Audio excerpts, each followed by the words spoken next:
Alors, je suis ravie de recevoir pour le deuxième numéro de la Bonne Nouvelle Écolo une femme.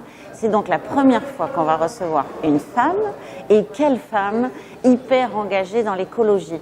Je l'ai rencontrée il y a 1 an ou 2 lorsque j'ai écrit un article pour le magazine Touma sur les écolo-crèches qu'elle a créées en 1998. Et je l'ai retrouvée il y a peu de temps, quelques mois, en septembre, à l'automne 2017, pour ce lieu qu'elle vient de créer, Essentiel. Je vous laisse découvrir un lieu magnifique. C'est un live store tout au naturel. C'est tout ce qu'on aime, c'est-à-dire que c'est éthique, c'est esthétique, c'est veg, il y a la mode, il y a la cantine, il y a le bien-être. C'est tout bon, c'est tout beau, c'est tout bio, c'est tout parfait. Alors Claire, bonjour. Bonjour Agnès. Tu connais donc le principe maintenant du petit film de Marseille Vert. Quelle est ta bonne nouvelle écolo?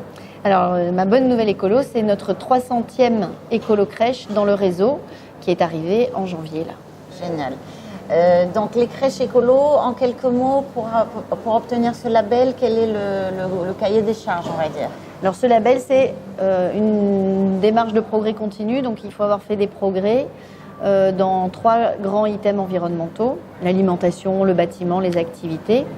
Toutes les infos sont sur notre site. Et voilà, et avoir engagé toute l'équipe de la crèche et le faire savoir à l'extérieur. Oui, d'accord. Donc il y a de la sensibilisation déjà du personnel, des parents bien sûr, les enfants qui vont vivre autrement. Je pense notamment à tout ce qui est jeux, pâte à modeler, peinture. Oh, mais c'est vrai dans les activités, parce que c'est ce qui parle aussi au plus grand nombre. Dans les activités, dans les crèches qui sont engagées, on voit souvent de la peinture végétale avec des légumes. Donc ce sont des peintures qui sont complètement inoffensives et puis qui nous réservent plein de surprises très magiques. Fabrication de pâte à modeler, voilà, les professionnels s'approprient tout ça pour ils développent leur créativité. C'est super. Comment t'es venue cette idée, puisque donc ça a été créé en 1998, j'ai vu. Donc peut-être que quand tu as eu tes enfants Oui, exactement. En fait, c'est la rencontre de ma passion, l'écologie pratique et la transition écologique avec la maternité. Donc mon premier enfant, Pablo, qui a 18 ans, et découvrir le monde de la petite enfance. Donc voilà, et c'est comme ça que ça a commencé. Ça a commencé par des ateliers et puis petit à petit. De manière concrète. Donc ça a démarré à Marseille. Comment tu es arrivée à le faire, à l'étendre? Parce que maintenant, donc c'est sur tout le territoire national. Oui, c'est partout en France. En fait, ce sont nos partenaires qui nous ont dit cette démarche est géniale, sortez de votre trou et allez la proposer ailleurs. Génial. Et on a dit chiche, on le fait. Et puis on a créé un comité écolo-crèche national avec les grandes institutions de la petite enfance pour ne pas y aller seul et être reconnu en France. Vraiment quel beau travail, bravo.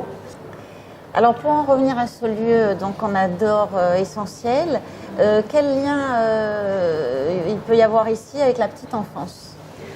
Alors c'est vrai que c'est un projet aussi d'écologie pratique, de consommation durable, Essentiel. Et en fait, on est en train de mettre au point une gamme pour la petite enfance. Donc avec des vêtements, les premiers petits bodys qu'on vient de recevoir, de la vaisselle, du linge, des jouets, etc. Donc, là aussi, en plus du côté esthétique, il y a une sensibilisation sur le vêtement chez l'enfant qui est intéressante. Ouais, voilà. Alors bon, écoute, comme ces petits films se terminent toujours sur un mode action, je propose qu'on nous allions chercher la 301e crèche.